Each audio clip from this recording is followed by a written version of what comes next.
या व्हिडिओमध्ये आपण पाहणार आहोत काही औषधी वनस्पतींची नावे.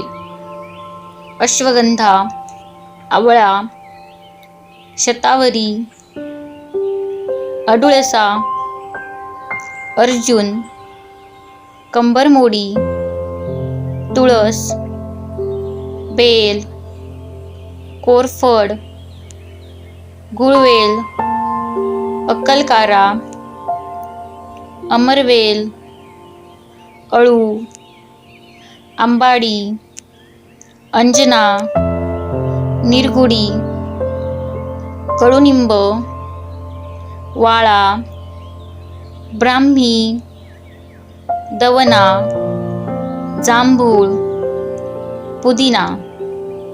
धन्यवाद.